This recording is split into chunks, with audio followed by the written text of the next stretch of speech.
যে সমস্ত নারীর চুল কোনো বেগানা পুরুষ দেখবে, ওদেরকে কিয়ামতের মাঠে জাহান্নামে চুলের মধ্যে লটকিয়ে রাখা হবে। 2, যে সমস্ত নারী স্বামীর সাথে তর্ক করে কথায় কথায়, বাকবিতান্ডে জড়িয়ে যায়, কথায় কথায় জবাব দেয়, স্বামীর মনে আঘাত দেয়, তাদের জিহ্বার মধ্যে লটকিয়ে রাখা হবে। জানিয়ে দেবেন আপনার ওয়াইফকে। আপনাদের সাথে আসতেছি একটু পরে। শুধু মেয়েদের কথা বলে চলে যাওয়ার লোক আমি না, আপনারাও আছেন সামনে। যে সমস্ত নারী পরকীয়া সম্পর্কে লিপ্ত এবং বিয়ের আগে বিবাহ বহির্ভূত প্রেমে লিপ্ত, এই সমস্ত নারীদের বুকের দুধের স্তরের মধ্যে প্যারাক মেরে লটকিয়ে রাখা হবে জাহান্নামে। নাউজুবিল্লাহ। 4, যে সমস্ত নারী উপকার করে খোঁটা দেয়,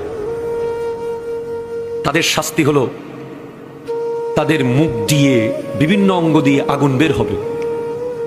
5, যে সমস্ত নারী ভালোভাবে পবিত্র হয় না, নামাজ নিয়ে হেয় করে, ঠাট্টা করে, ওদের মাথা হবে কুকুরের মতো, গা হয়ে যাবে গাধার মতো। নাউজুবিল্লাহ। অথবা যাদের হাত পা বেঁধে রাখা হয়েছে, সাপ বিচ্ছু ছেড়ে দেওয়া হয়েছে, এরাই শাস্তিটা পাবে।